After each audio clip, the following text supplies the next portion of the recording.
વડોદરા જિલ્લાના ઢેસર તાલુકાના કડાછલા minor canal overflow થવા પામી હતી।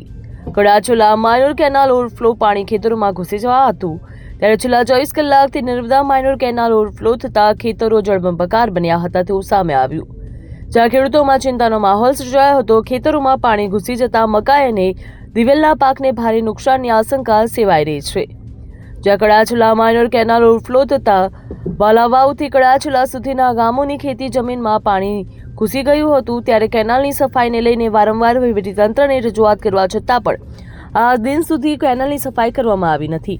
તેના કારણે ખેડૂતોમાં રોષ જોવા મળી રહ્યો છે અને કેનાલોની સાફ સફાઈના અભાવે વારંવાર ઓવરફ્લો થતી હોવાના આક્ષેપો ખેડૂતો દ્વારા કરવામાં આવી રહ્યા।